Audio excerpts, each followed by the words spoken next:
Welcome to the Reality Revolution. I'm your host, Brian Scott. Today I wanted to return to a wonderful teaching by Florence Scovel Shinn focused on the law of non-resistance. I've been getting a lot of messages lately from people that say they're looking for money or trying to manifest a specific person.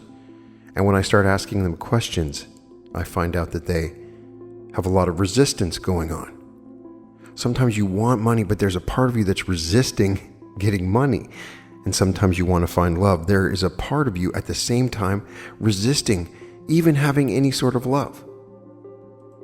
If you're finding that you're just not manifesting what you want, that it never comes out quite right, or sometimes you get the complete opposite, it's because there's some part of you that's resisting it in many cases. And what you resist will persist. It's not about that you recreate what you want, you create what you think about the most. So if you're thinking about what you're resisting, this can actually go against what you want. And Florence Scovel Shinn talks about that in her book, The Game of Life. Psychologically speaking, resistance and resolution are at opposite poles. For resistance has fundamentally to do with not being able to or willing to deal with negative experiences in your life. And ultimately, your happiness really depends a lot more on handling than letting go of such adversities than it does self-protectively denying them or fighting against them. In addition, so does unwittingly holding on to their associated feelings of hurt or sorrow or anxiety or anger. Without consciously deciding, you can't even get attached to feelings you haven't resolved. But if you become aware of the exorbitantly high costs of not acknowledging and working through these feelings, you'll realize that heedlessly clinging to them hasn't at all contributed to your welfare. Quite the opposite. Long ago, the psychologist Carl Jung contended what you resist not only persists but will grow in size. And today this viewpoint is generally abbreviated to what you resist persists, with many kindred paradoxical variants such as you always get what you resist. The complementary opposite of these similar experiences is another equally counterintuitive one, which hints at the most valuable solution to such a quandary. It goes, to get what you want what you get. What links these two on the surface, almost mystifying expressions, is the underlying notion that it's wise to accept what is, if only to put yourself in the best possible position to change it or to achieve the freedom to move past it and on to something else. And I'm not intimating that you adopt a defeatist attitude or that you give up in the face of what you seem inequitable or unjust, just that your resistance doesn't end up taking the form of resisting yourself. In any case, this will elaborate on what's become a prominent topic in popular psychology. And this was written so long ago, at the very beginning of the New Thought movement. It's talked a lot about in the law of attraction. And while we talk about the law of attraction on my channel, it's much more complicated and advanced than that. And typically what you're resisting constitutes your reality, or rather your subjective sense of that reality, which may not be true. And you're shying away from it, complaining about it, resenting it, protesting against it, or doing battle with it. Without much self-realization, your energy, your focus is concentrated on not moving beyond what opposes you, not coming to terms with it. And unconsciously, your impulse toward resistance tends to be about avoiding the more hurtful or disturbing aspects of the experience. These adverse feeling states generally involve fear and shame, pain, or feelings of being hopelessly out of control.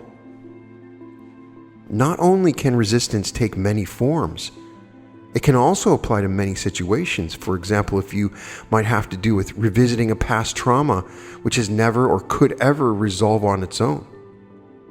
To bring back into focus would at least initially seem to risk reviving old, profoundly distressful emotions, and to all the unpleasant physical sensations that accompany them.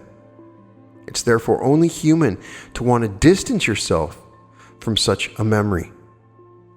For you'd naturally assume that reintroducing it into your consciousness could drum up the old pain and that you start creating a reality around it. And I'm going to say in this case, it's not necessarily true, and maybe even engender more of it. To welcome such affliction back into your life, to dare to open yourself up to it all over again, might seem almost masochistic. I had posted some stuff right now on my Facebook about ongoing injustices that we are learning about now that had happened in our past relating to what is happening in the world. And there's always this movement of spiritual bypassing that occurs where people say, I don't want to see the bad stuff from the past. Sometimes that's true in your own past, but collectively, there are things that we see that help us shine a light on the truth. And by resisting it, by ignoring it, we end up seeing more of it in the world all the time. The things we don't want to talk about, we push into the dark, but they fester and grow until we shine the light of truth on these things. So there is resistance in the world. When we resist it, sometimes that means pushing it away or avoiding it. Understanding defensive posture only serves to perpetuate an old, out-of-date thoughts and feeling about yourself, which are usually exaggerated and negatively distorted. And such instances of resistance keep you stuck in life, compromising your present-day ability to perform positive, problem-rectifying actions. On the other hand, they prevent you from accepting and reconciling yourself to what perhaps can't be changed, at least not for now, until you create the bridge of incidents to change it. But more importantly, when you resist, you squander precious energy in seeking to bypass what's still lurking in the world or inside of you. And the effort itself is futile. Things that haven't been emotionally resolved don't simply evaporate because you've paid them to heed. Locked up within, they still continue to circulate unawares in your body, periodically knocking on a door you refuse to open. But to change the metaphor, if these still negatively charged memories are ever to exit your self-constructed cage of reality and leave you alone, if you're ever, that is, to be free of them and to heal those parts of yourself damaged by them that are restricting you from creating your reality, you need to let them out. Even though they're rattling their bars inside, you may over time have become less audible to the subconscious energy devoted to keeping them locked up, has only sapped you of the vitality required to live fully in the present. Imagine it like if you resist it, the feeling remains in your body. So what happens is there's like this kinetic energy that stays in your body and makes you sick also. Investing energy in keeping from conscious awareness what has yet to be dealt with may help block the pain inside you, but though you may not actually feel it very much, as many mind-body theorists have pointed out, various diseases and deteriorated physical conditions have been linked to what emotionally has never been released or discharged. The pain you may have worked so hard to stifle, but which nonetheless has prevailed within you, will eventually make itself known physically in the form of symptoms, that can no longer be avoided. Not always, but frequently enough, this is the fine that you pay for trying to escape necessary pain. So, Florence Scovel Shinn talked about this in The Game of Life and How to Play It, talking about the law of non-resistance. She begins by saying, resist not evil. Be not overcome of evil, but overcome evil with good. Nothing on earth can resist an absolutely resistant person. The Chinese say that water is the most powerful element because it is perfectly non-resistant. It can wear away a rock and sweep all before it. Jesus Christ said, resist not evil. For he knew in reality there is no evil, therefore nothing to resist. Evil has come of man's vain imagination or a belief in two powers, good and evil. There is an old legend that Adam and Eve ate of the Maya, the tree of illusion, and saw two powers instead of one power, God. Therefore, evil is a false law man has made for himself through psychoma or soul sleep. Soul sleep means that man's soul has been hypnotized by the race belief of sin, sickness, and death, which is carnal or mortal thought, and his affairs have outpictured his illusions. Man's soul is his subconscious mind, and whatever he feels deeply, good or bad, is outpictured by that faithful servant. His body and affairs show forth what he has been picturing. The sick man has pictured sickness, the poor man poverty, the rich man wealth. People often say, why does a little child attract illness when it is too young to even know what that means? I answer that children are sensitive and receptive to the thoughts of others about them and often outpicture the fears of their parents. I heard a metaphysician once say, if you do not run your subconscious mind yourself, someone else will run it for you. Mothers often unconsciously attract illness and disaster to their children by continually holding them in thoughts of fear and watching for symptoms. For example, a friend asked a woman if her little girl had had the measles. She replied promptly, "Not yet." This implied that she was expecting the illness and therefore preparing the way for what she did not want for herself and child. However, the man who is centered and established in right thinking, the man who sends out only goodwill to his fellow man, and who is without fear, cannot be touched or influenced by the negative thoughts of others. In fact, he could then receive only good thoughts, as he himself sends forth only thoughts. Resistance is hell, for it places man in a state of torment. A metaphysician once gave me a wonderful recipe for taking every trick in the game of life. It is the acme of non-resistance. He gave it in this way.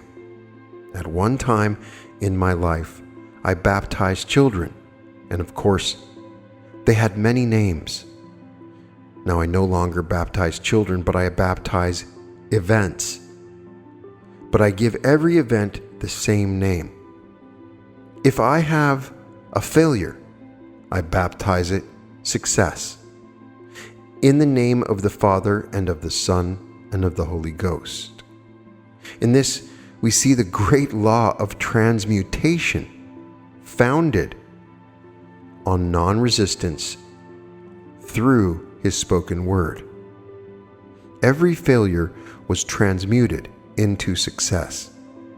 For example, a woman who required money and who knew the spiritual law of opulence was thrown in a business way continually with a man who made her feel very poor.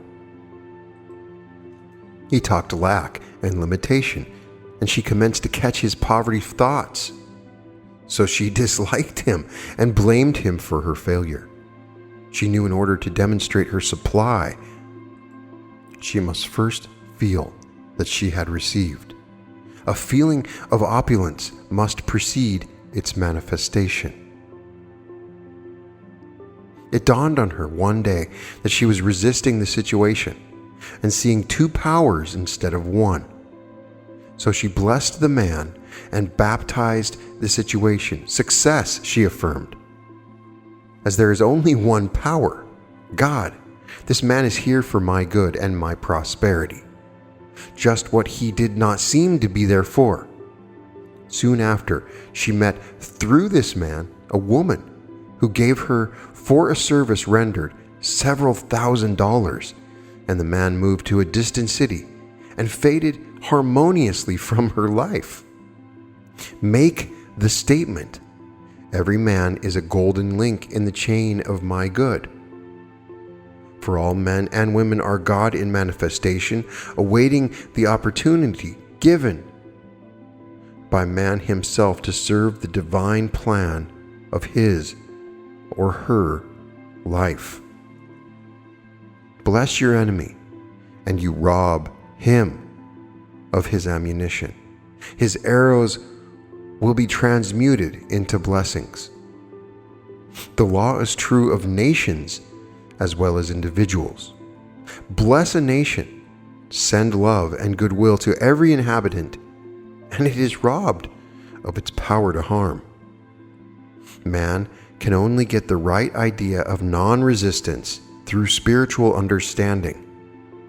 My students have often said, I don't want to be a doormat.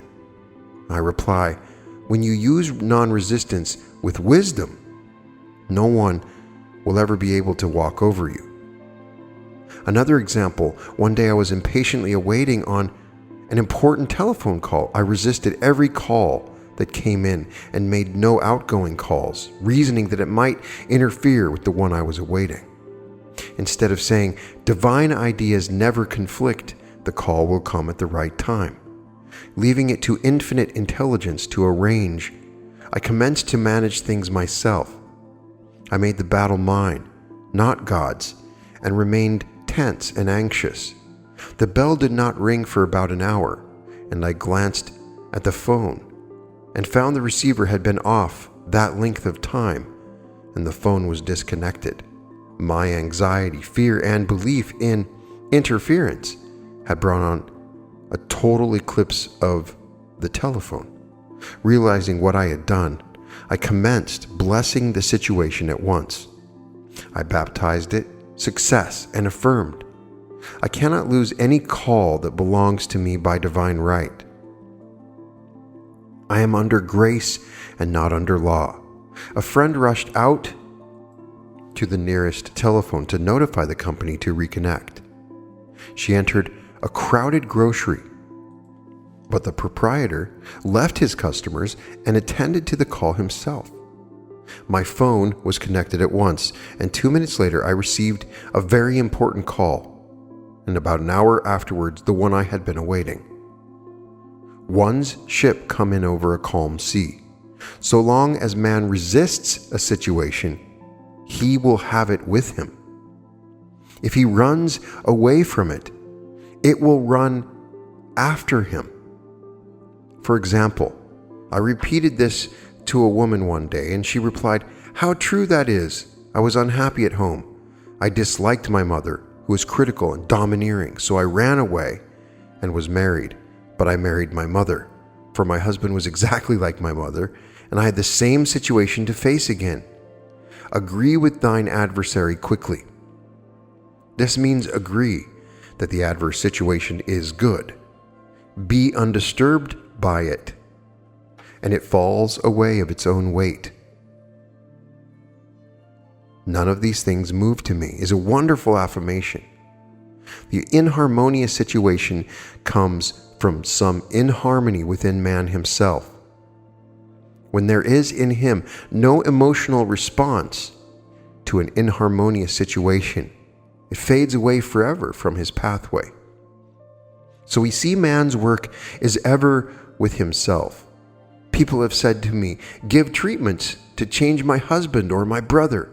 I reply, "No, I will give treatments to change you. When you change, your husband and your brother will change." One of my students was in the habit of lying. I told her it was a failure method, and if she lied, she would be lied to. She replied, "I don't care. I can't possibly get along without lying." One day, she was speaking on the phone to a man with whom she was very much in love. She turned to me and said, "I don't trust him. I know he's lying to me." I replied, "Well, you lie yourself, so someone has to lie to you, and you may be sure it will be just the person you want the truth from." Some time after that, I saw her and she said, "I'm cured of lying." I questioned, "What cured you?" She replied, "I have been living with a woman who lied worse than I did. One is often cured of his faults by seeing them in others. Life is a mirror, and we find only ourselves reflected in our associates. Living in the past is a failure method and a violation of spiritual law. Jesus Christ said, "Behold, now is the accepted time, now is the day of salvation," which would seem to contradict my earlier statement that revealing the past, shining light on the past, is good for the present. But by doing that, you're not resisting it, is what I'm trying to say. Lot's wife looked back and was turned into a pillar of salt. Shinn says, "The robbers of time are the past and the future," which I believe is for the individual. Shinn says, "Man should bless the past and forget it, if it keeps him in bondage, and bless the future knowing it has in store for him endless joys, but live fully in the now." For example, a woman came to me complaining that she had no money with which to buy Christmas gifts. She said, "Last year was so different. I had plenty of money and gave lovely presents. And this year, I have scarcely a cent." I replied, "You will never demonstrate money while you are pathetic and live in the past. Live fully in the now and get ready to give Christmas presents. Dig your ditches and the money will come." She exclaimed, "I know what to do. I will buy some tinsel twine, the Christmas seals, and wrapping paper." I replied, "Do that, and the presents will come and stick themselves to the Christmas seals." This too is showing financial fearlessness and faith in God. As the reasoning mind said, keep every cent you have, as you are not sure you will get any more. She bought the seals, paper, and twine, and a few days before Christmas received a gift of several $100s. Buying the seals and twine had impressed the subconscious with expectancy and opened the way for manifestations of the money.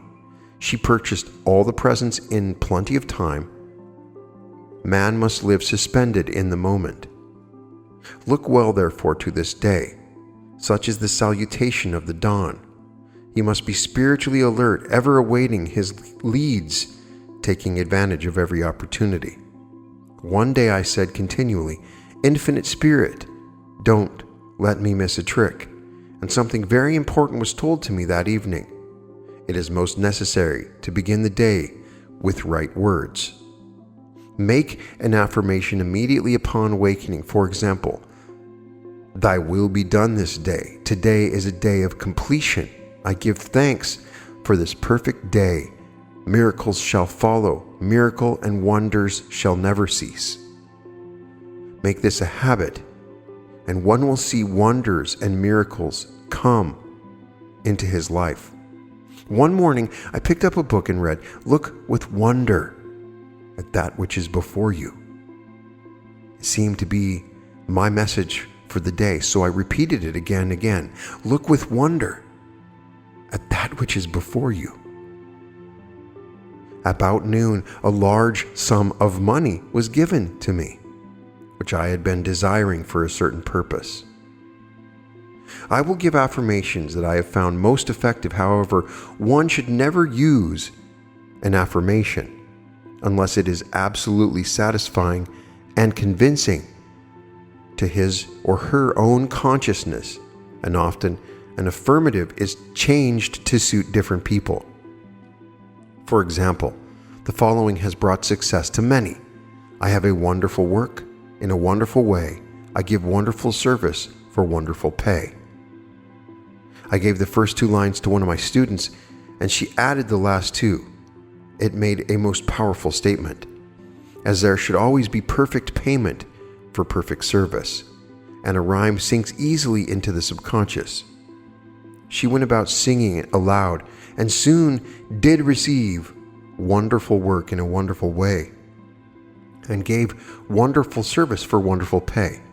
Another student, a businessman, took it and changed the word work to business. He repeated, "I have a wonderful business in a wonderful way, and I give wonderful service for wonderful pay." That afternoon, he made a $41,000 deal, though there had been no activity in his affairs for months. Every affirmation must be carefully worded and completely cover the ground. For example, I knew a woman who was in great need and made a demand for work. She received a great deal of work, but was never paid anything. She knows to add wonderful service for wonderful pay. It is man's divine right to have plenty, more than enough. His barns should be full and his cup should flow over. This is God's idea for man. And when man breaks down the barriers of lack in his own consciousness, the golden age will be his and every righteous desire of his heart fulfilled. So this chapter is very helpful because I'm positive when I was talking about resistance at the beginning, you thought this was going to be one thing, but really this is the solution. If you're resisting something, bring it up and assume it's to your best good.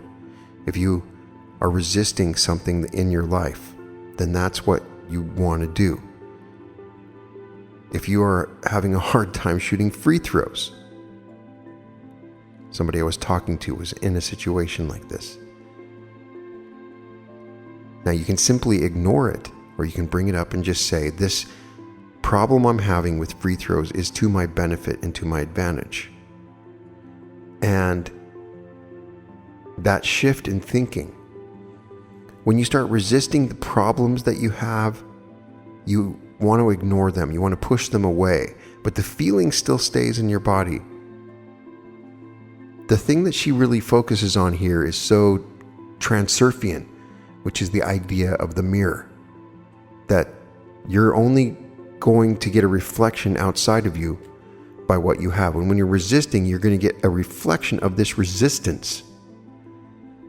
So this gives an example of why when you change yourself, you change the people around you, kind of fitting with the idea that everybody is you pushed out, and explaining why the mirror is the best way to understand that concept.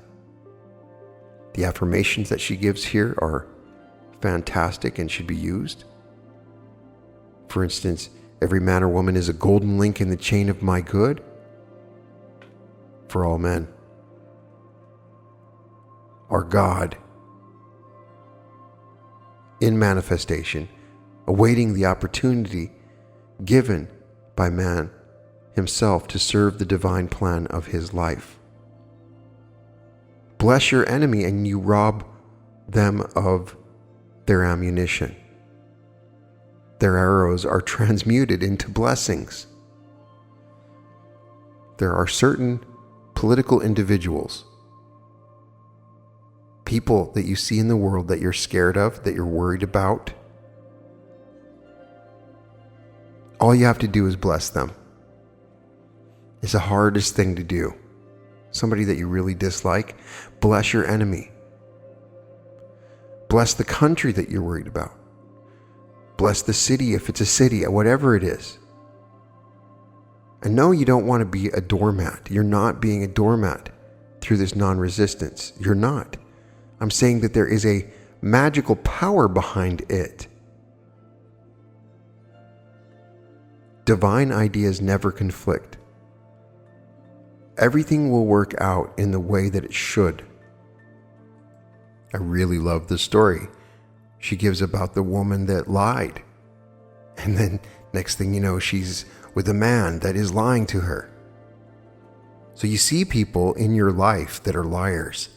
You can always know deep down that they're going to be around liars. They're going to date liars. They're going to do business with liars. They're going to have people around them that lie to them all the time. So when you give your truth, you're going to be around people that give their truth. It's a really fascinating phenomenon, almost like it's done for a reason. There's something grand and beautiful about such a simple concept to learn. And it's so hard to identify because, as Vadim Zeland says, when he's talking about the mirror, that the mirror makers don't want you to know that it's a mirror. So imagine a three-dimensional mirror that you have in your life that doesn't want you to know that it's a mirror. So the reflections it gives are not direct reflections. They don't want it to be too obvious. Almost like this mirror is a living reflection given to you in a way that is not too obvious. Perhaps that's the way the program is simulated. What is it that you're resisting? Do you have a specific person that you want to love, but you have something that you resent about them? Something they did in the past which makes you kind of feel annoyed with them or anger towards them? If that is a resistance, you can say that you love them and do a meditation about them, and then for the rest of the day think about that one thing they did to you that really bothers you and not think it's important. It does. It's important. You can sit and meditate that you are fabulously wealthy, that you have money, but then you have a deep-seated belief that money is evil. And if you believe that money is evil, well, of course you're going to resist it. You would not want to bring evil into your life. Perhaps your mother or father told you that money is the root of all evil. Well, you wouldn't want to attract that. So while you spend 30 minutes imagining how nice it would be to have the abundance in your life where everything's taken care of and you have all of your needs met so that you can develop spiritually, which is your right in this world, then you're going to feel a restriction in your ability to manifest money if you think that it's evil. You might want to love somebody, but you might think that love is evil. Oh, every relationship I ever had has been terrible. I would love to be in love, but oh man, all those other relationships are terrible. And you are resisting it. What is it that you are resisting? Bless it. Figure out an affirmation for it. Baptize it, as she describes in this chapter. It's the law of non-resistance. This is very particular to you individually, for you, what you're doing. Not necessarily in movements, but it could be. There is a dynamic to it, that anything that's emotional and anything that you don't want is a part of your subconscious, and it's something important to remember. It's an important lesson that we want to add to our curriculum here on the Reality Revolution. All episodes of the Reality Revolution can be found at therealityrevolution.com. And welcome to the reality revolution.